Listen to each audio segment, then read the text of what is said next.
Hello everyone, welcome back to my YouTube channel Momentous Mind. Today I explain most important and most repeated 100 one liner English history के question जो कि हमारे previous जितने भी UP TGT PGT LT grade GIC and NBS KVS जितने भी English के exam हैं उन सब में ये इंग्लिश हिस्ट्री पूछी जाती है और पूछे गए सभी वन लाइनर हैं जो कि हमारे आने वाले एग्ज़ाम के लिए भी मोस्ट इम्पोर्टेंट हैं। तो स्टार्ट करते हैं विदाउट डिले। ये most hundred and repeated one English history one liner. First है the father of English poetry.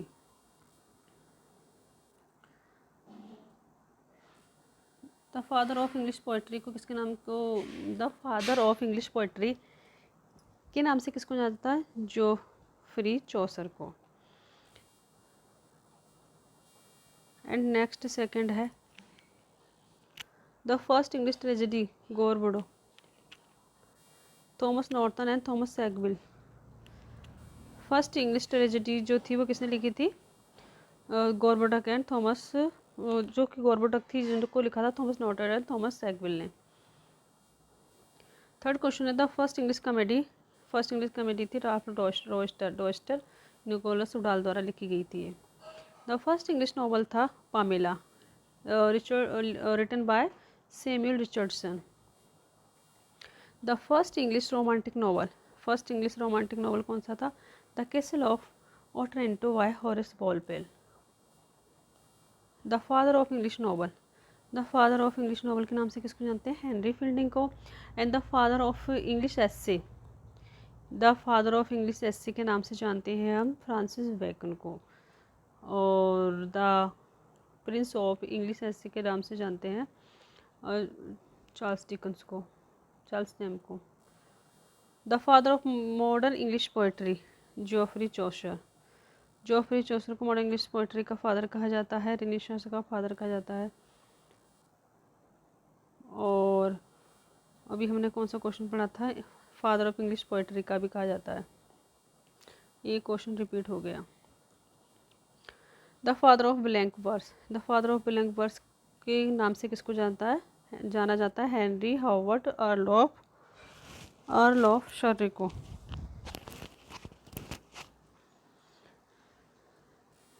The first English sonneteer कौन थे? Sir Thomas Wyatt. Sir Thomas Wyatt को इंग्लिश फर्स्ट इंग्लिश सोनेटर के नाम से जाना जाता है, जिन्होंने फर्स्ट टाइम इंग्लिश सोनेट को प्रोड्यूस किया था। The university wits belong to, the university belong किससे बिलोंग करते हैं? तो किस वजह से? एलिजाबेथ से, जिनमें कौन कौन थे? Christopher Marlowe, Thomas Kyd, Nashe, Lyly Peele, ये सब थे। William Shakespeare wrote 37 plays and 154 sonnets. William Shakespeare ने कितने प्लेस लिखे हैं? 37 एंड उनकी जो सोनेट लिखी है 154। और कौन सी पोएम कहाँ तक किसको डेडिकेटेड है ये बताना। 100 से 26 जो थॉमस अर्ल ऑफ सरे हैं उनको, थॉमस हैम्पसन को, उनको डेडिकेटेड हैं। और 126 7 से लेके 152 तक डार्क लेडी को। एंड 2 जो लास्ट पोएम है वो इक्विपिड गॉड है इनके, जो लव एंड ब्यूटी के गॉड है, उनको डेडिकेट की हैं। Ben Jonson is known as the father of English classical drama. John Benson को किस नाम से जाना जाता है? The father of English classical drama के नाम से बेन जॉनसन को जाना जाता है। Blank verse, John Milton wrote Paradise Lost in blank verse.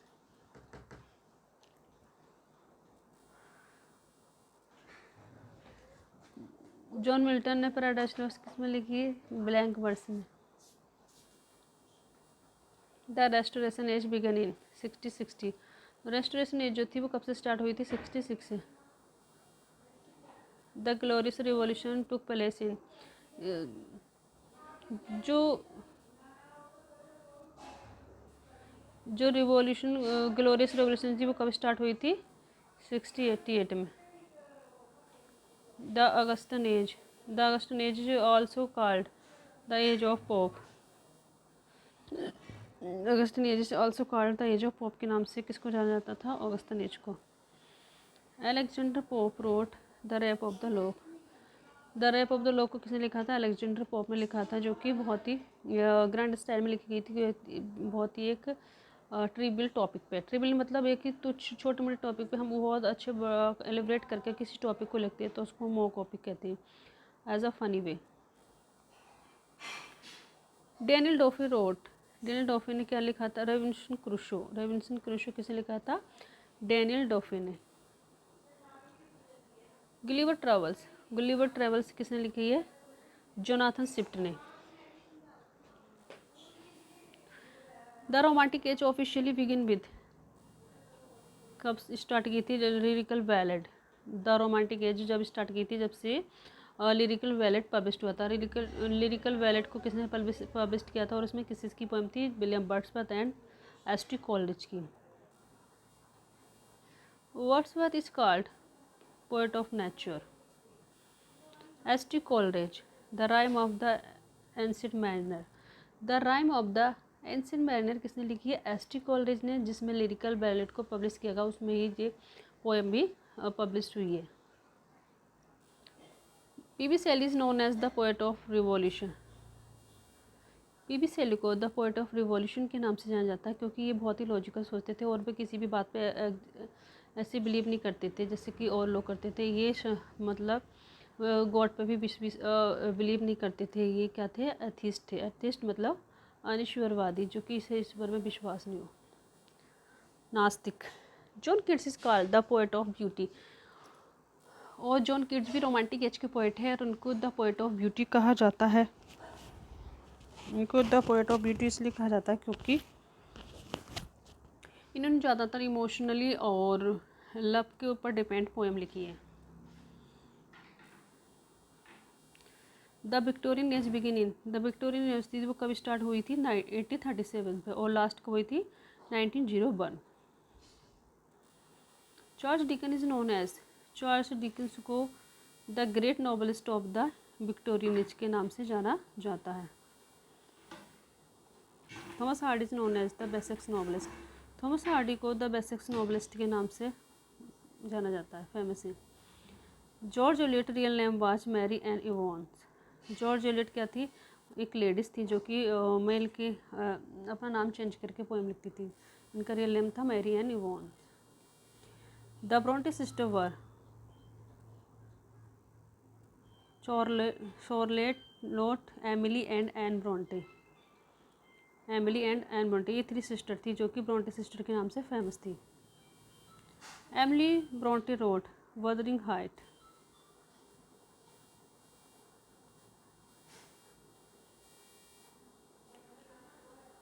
शॉर्लोट Bronte wrote Jane Ayre.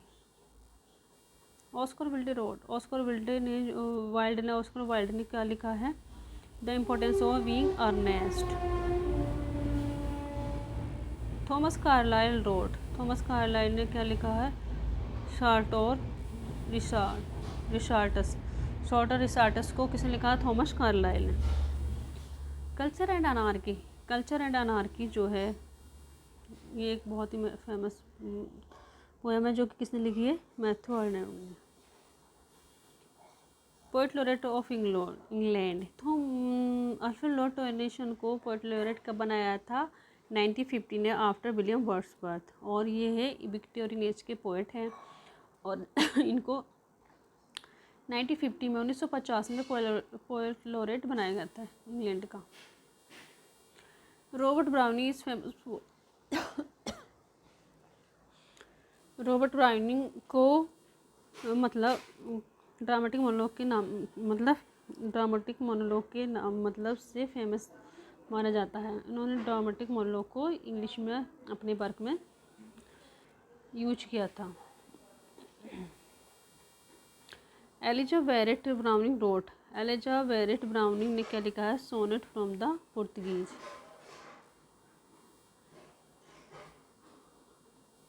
जेरोड Manley Hopkins developed sprung rhythm. Sprung rhythm को किसने डेवलप किया था? जी.एम. हॉपकिंस ने।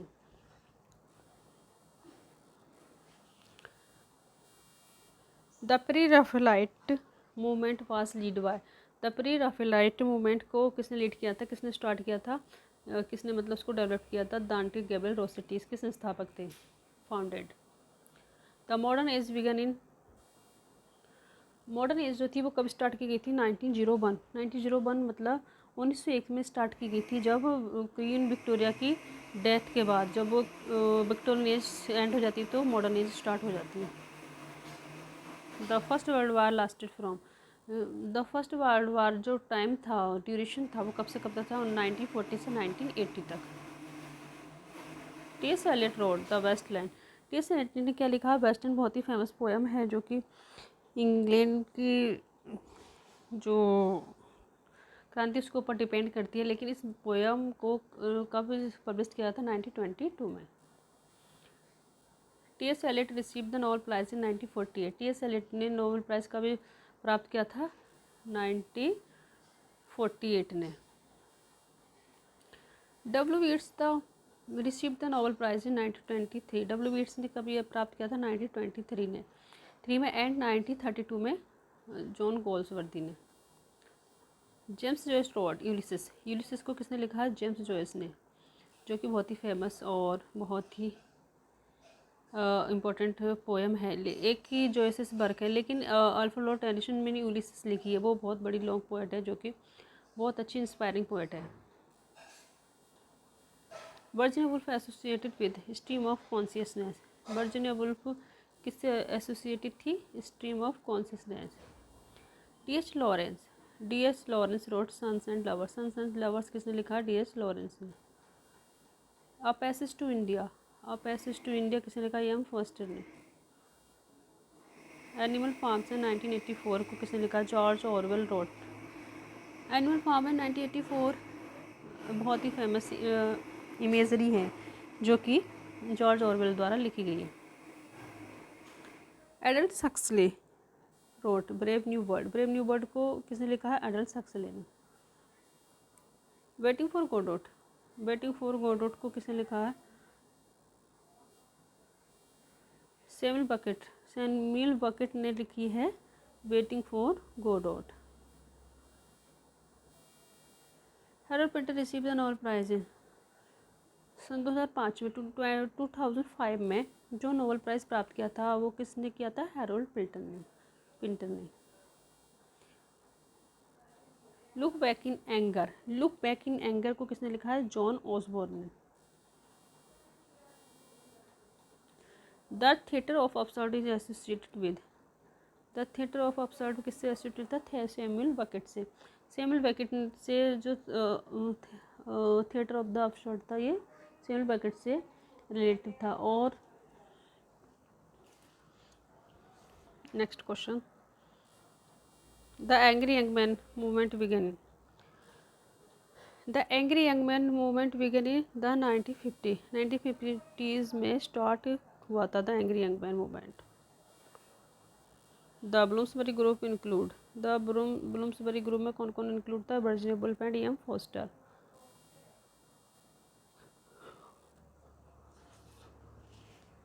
The Oxford movement is associated with. The Oxford movement जो था वो किससे एसोसिएटेड था? जॉन हेनरी न्यूमैन से। जॉन हेनरी न्यूमैन किससे एसोसिएटेड थे? ऑक्सफोर्ड मूवमेंट से। The lake poet were.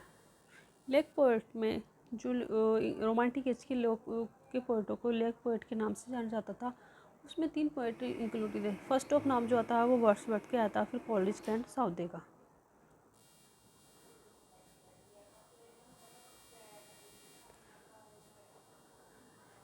Question number 59 है, वो 19 है। The satanic school of poetry. The satanic school of poetry में कौन कौन से पोएट इंक्लूड थे? बैरन शैली एंड ले हंट। बैरन शैली एंड ले हंट ये सैटेनिक स्कूल में इंक्लूडेड थे। The Konkani school is associated with. The Konkani school किससे एसोसिएटेड था? ले हंट से एंड जॉन कीट्स से। ले Hunt and John Keats Konkani school से एसोसिएटेड थे। Metaphysical poet were lead by. Metaphysical जो को शब्द था वो किसने फाउंड किया था? किसके द्वारा कॉइन किया गया था? जॉन डन के। Cavalier poet supported kings Charles. Cavalier poet ने किंग चार्ल्स को सपोर्ट किया था। The Puritan age is also called the Commonwealth period. Puritan age को हम कॉमनवेल्थ पीरियड भी कहते हैं, के नाम से भी जानते हैं। Francis Bacon is known as the father of English essays. Francis Bacon को the father of English essay के नाम से भी जाना जाता है। थॉमस मोर रोड यूटोपिया किसने लिखा था? थॉमस मोर ने। Sir Philip Sidney wrote an apology for poetry को किसने लिखा था? सर फिलिप सिडनी ने। द फेरी क्यून के राइटर कौन है? Edmund Spenser. मैं इसको पहले वन लाइन में ये प्रीवियस को जो क्वेश्चन उसमें पूछे गए, इसलिए मैं बहुत जल्दी फास्टली इस क्वेश्चन को बता रही हूँ। बस आपको बस रिवाइज करना, देखना है, क्योंकि ये मोस्ट ऑफ द एग्जाम में पूछे गए हैं। The Spenserian stanza consist of 9 lines. Spenserian stanza में कितनी लाइनें होती हैं? 9 लाइन। और ऑटोबा में और आयम्बिक पेंटामीटर में, इन सब में कितनी लाइन होती है? Please type in comment box. John banyan road the pilgrims progress किसने लिखी है? जॉन बनियन ने। द स्पेक्टेटर के जो फाउंडेड किया था क्लब को, वो किसने किया था? Joseph Addison and Richard Steele ने। रिचर्ड स्टील ने द टेटलर को फाउंड किया था। द टेटलर किसने फाउंड किया था? ओनली रिचर्ड स्टील ने। द डिजर्टेड विलेज को किसने लिखी थी? द डिजर्टेड विलेज लिखा है ओलिवर गोल्ड स्मिथ ने। रिचर्ड ब्रिंसले शेरिडन ने क्या लिखा है? द स्कूल फॉर स्कैंडल किसने लिखा? रिचर्ड ब्रिंसले शेरिडन ने। Songs of innocence and songs of experience, ये किसने लिखा है? विलियम ब्लैक ने। सॉन्ग्स ऑफ, अगर इनोसेंस आ गया, सॉन्ग्स ऑफ एक्सपीरियंस तो आपका टिक करेंगे William Blake. Lord Byron created Byronic hero को किसने क्रिएटेड किया था? Lord Byron. PB Shelley wrote ode to the west wind. PB Shelley ने क्या लिखा है? और टू द वेस्ट विंड, इनकी बहुत ही फेमस पोएम है जो कि पीवी शैली ने लिखी है। जॉन किट्स और टू अ नाइटिंगेल और टू ड्यूटी और ऑन अ ग्रेशनर, बहुत सी सारी जो ओड हैं जो उन्होंने बहुत ही फेमस हुई है, इनकी जॉन किट्स की लिखी है। और जॉन किट्स को बहुत ही फेमस पोएट माना जाता है इंग्लिश रोमांटिक एज का, जिन्होंने बहुत ही कम पोएम लिखी, लेकिन इनका नाम काफ़ी फेमस है क्योंकि ये काफ़ी कम एज में ही इस दुनिया से चले गए थे। William Wordsworth wrote the prelude. एस.टी. कॉलेज कुबले खान को किसने लिखा? द एस.टी. कॉलेज ने। Charles Lamb is known as the prince of English essays. The prince of English essays को किसने लिखा? चार्ल्स लैम ने। Charles Lamb is known as, Charles Lamb को किस नाम से जाना जाता है? Prince of English essay.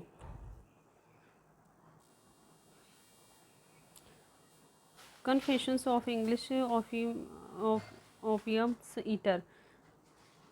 Thomas De Quincey ने कहला confessions of an English opium eaters.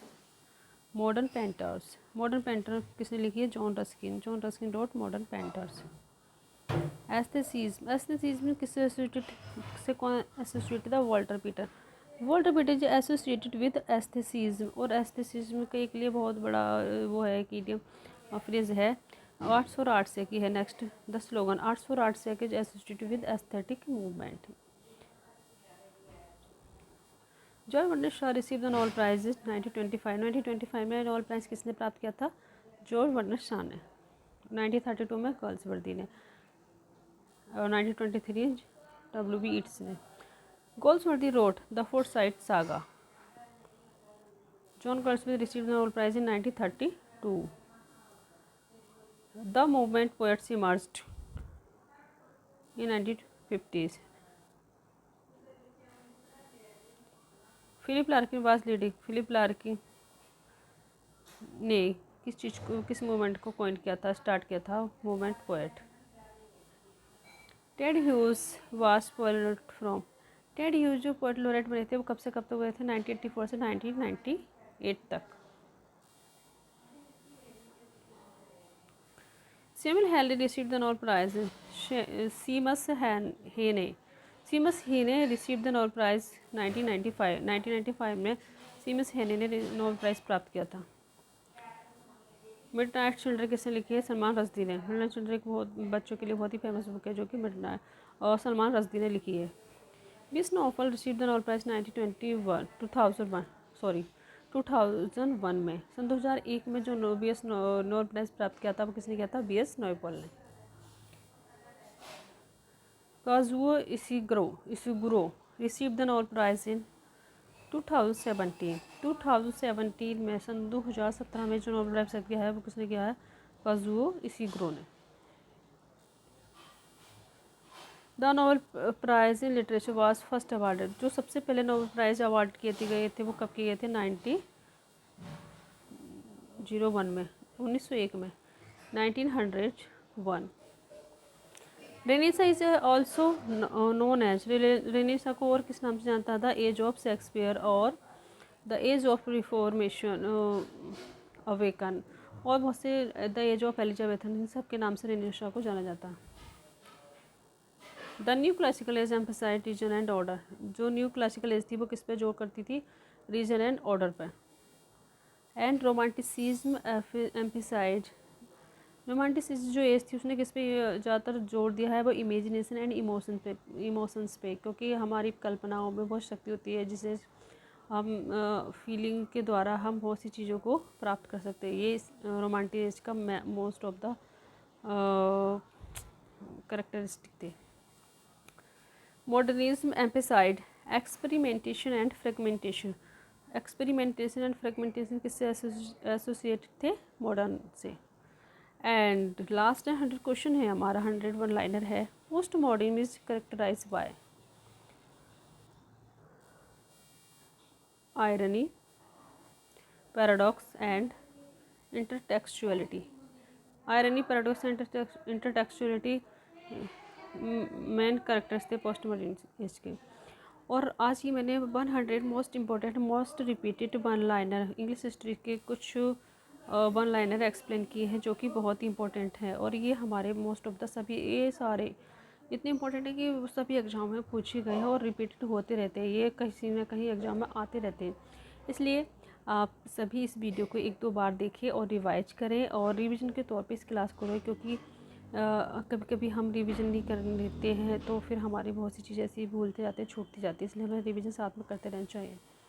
And अगर आपको ये वीडियो पसंद आई है तो प्लीज़ लाइक करें और चैनल को सब्सक्राइब करें। और इस चैनल पे और इन्फॉर्मेटिव और भी इम्पोर्टेंट जितने भी वन लाइनर होंगे, इम्पोर्टेंट क्वेश्चन होंगे इंग्लिश हिस्ट्री से, इंग्लिश लिटरेचर से, जितने भी राइटर हैं उन सबसे रिलेटिव सारे क्वेश्चन आपको इस चैनल पे प्राप्त होंगे।